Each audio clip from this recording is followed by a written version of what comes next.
Ce show dédié pour l'élévation de l'âme de Daniel Ben Sarah de mémoire bénie. La question de Dan. Alors, je demande, est-ce que tout le monde a ce potentiel de devenir Talmid Chacham et de pouvoir rester à la Yeshiva et de pouvoir continuer à étudier la Torah, et comment on découvre si on a réellement cette opportunité ou cette capacité à pouvoir rester à la Yeshiva notre vie ou étudier tout le temps? Ok, donc je vais résumer ce que tu dis. La mitzvah la plus importante qui est en dessous de la Torah, c'est l'étude de Torah. Je pose la question maintenant, donc normalement on devrait tous être assis, toute notre vie, des avrechim, d'accord, essayer de devenir un Talmid Chacham, un sage d'Israël. Et c'est vrai que c'est le top de l'humanité, comme dit le Chazon Ish, d'accord, d'être un sage d'Israël qui étudie la Torah.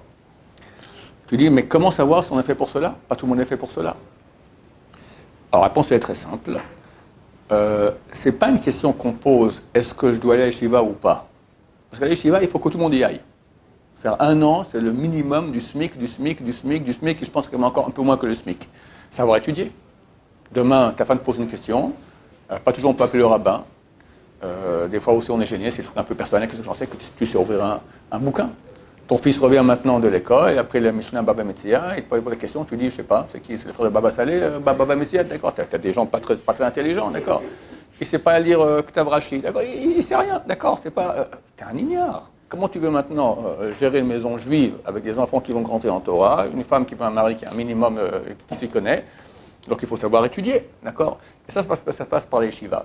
Pas 1 an, je pense qu'il faudrait plus, mais au moins 1 an, d'accord? Au moins 1 an. Si on bosse bien, on peut arriver en 1 an à être autonome. On sait déjà lire une page de Gemara tout seul, et là on devient autonome, on peut aller dans tous les textes. Sans ça, no chance. Arriver. Il y a beaucoup de gens qui font Baruch Hashem, étudient la Torah, les cours de Gemara, mais ils ne savent pas étudier tout seul. Il leur faut un rave, d'accord?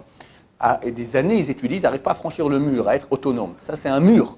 Ça nécessite une année d'études où on s'assied sur les textes, on apprend, et on bosse, au bout d'un moment, tac, tout à coup, on arrive comme ça à relativement autonome. Nous aussi, même moi, je fais 40 ans que je suis à l'Yeshiva, d'accord, je ne sais pas que je prends une page de Gemara, je la lis comme ça, des fois, on se casse la tête beaucoup, mais on a la technique, on peut y arriver. Et sinon, sans cette année de Yeshiva, alors on peut étudier 40 ans, d'accord, avec ton cours tous les jours, quotidien, et tu restes incapable de... Donc ça, c'est nécessaire. La question est, après, est-ce qu'après 1, 2, 3 ans de Yeshiva, je vais faire des études, ou je reste à Yeshiva pour devenir un Talmid Chacham? Pardon? Alors, pour ça, est-ce que je suis fait pour cela ou pas? La réponse est très simple. En 2, 3 ans, tu te vois. Tu vois que tu n'arrives pas à tenir en place. En hébreu, il y a une expression, on dit shokotsim. Il a des épines. C'est quoi? Des épines dans le postérieur, d'accord? Il s'assied, après un quart d'heure, il ne tient pas le pouce, il va faire un thé. Après, il se rassied, après un quart d'heure, il va parler avec quelqu'un. Après un quart d'heure, le type, il ne tient pas en place, d'accord? Il est incapable. À la fin, il attend sans cesse, il regarde la montre, c'est quand qu'on finit, Ok, tu n'es pas fait pour ça. Alors, tu vas aller travailler, un travail honnête, très bien. Tu auras 2, 3 heures par jour d'études de Torah, B'er Hashem, et là, c'est bien. Voilà. Il y a des exceptions.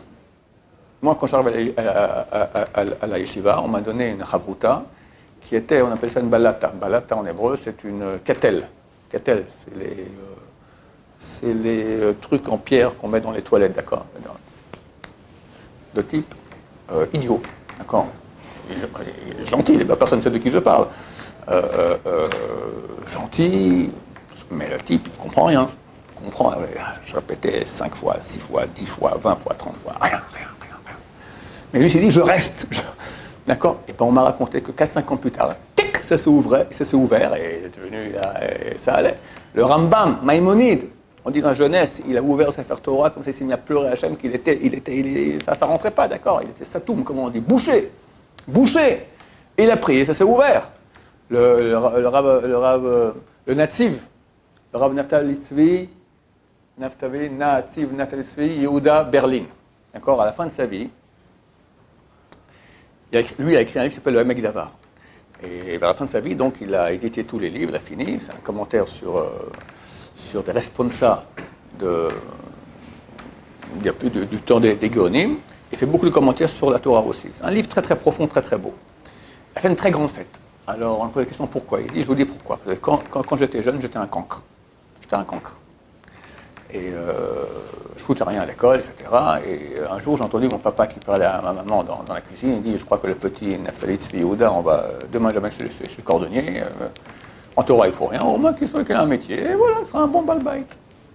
Et je sais pas ce qu'il m'a appris, je suis rentré dans la cuisine. Non, je serai un bon élève dorénavant. Et dès ce jour-là, je suis devenu un élève modèle, et Baruch Hashem, j'ai commencé à être sérieux, j'ai grandi en Torah, et j'ai pu arriver à écrire le Mec Davar. Imaginez que moi, je n'avais pas entendu mon père et ma mère dire ça à la cuisine. Même j'avais entendu, mais bon, tant pis, demain, j'irai chez le cordonnier. D'accord, j'ai le cordonnier. Je dis, papa, non, mais papa, mon père me donne un bonbon pour que je sois content. Je finis la journée, je reçois un peu d'argent. Ah, je vais m'acheter, je vais acheter des bonbons. Je suis tout content. Et voilà, je deviens cordonnier. J'étais un bon juif. J'aurais étudié 1 ou 2, 3 heures tous les jours, comme ça, le Daf Yomi, des Mishnayot, Rocle Israël. Et puis, je suis un type intelligent, j'aurais acheté une deuxième cordonnerie, puis après j'aurais fait toute une chaîne, les cordonneries du natif, d'accord. Et puis, j'aurais donné beaucoup d'argent dans les yeshivot, et tous mes enfants auraient été des enfants modèles dans les yeshivot, etc. J'aurais été un type parfait. Je donne de l'argent en tzedaka, j'ai des enfants qui vont dans les yeshivot, je suis même un bon juif pratiquant, je fais mes prières comme il faut, comme il se doit, tout, voilà, j'étudie. Gan Eden, paradis.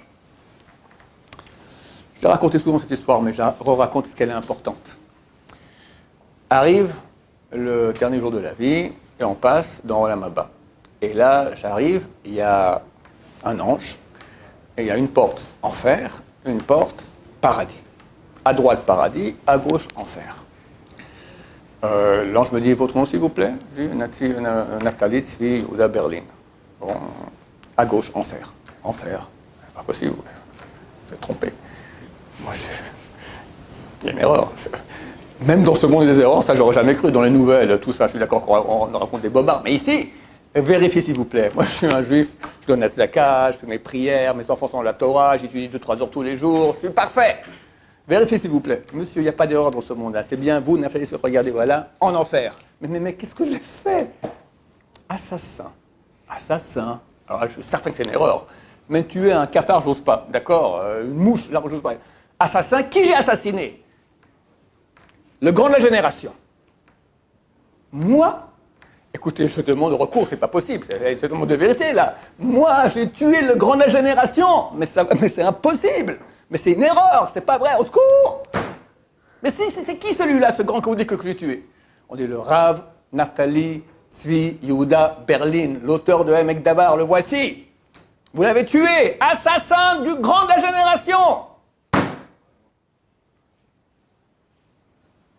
C'est ça le danger. C'est ça le danger. Alors, ta question est, dans ce cas-là, quelqu'un qui en voit que 2-3 ans ça ne va pas, il doit peut-être continuer. Réponse oui. La vérité, qui prennent conseil chez ces rabbins? Et eux sauront voir si oui ou non ça vaut la peine de continuer. Parce que c'est vrai que de toute façon, tu n'es pas censé devoir tout comprendre. La question est ce que tu veux. Quelqu'un qui veut. Une deuxième histoire.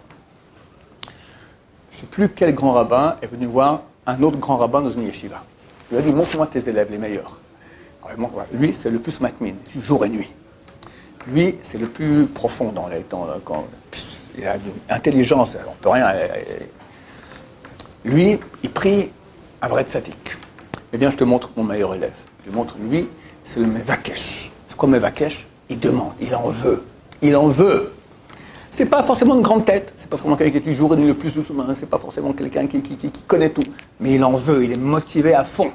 Qui c'était? Le Stapler, le père du Rav Chaim Kanievski. Rav Israël Yaakov Kanievski, le grand de la génération. Le grand de la génération.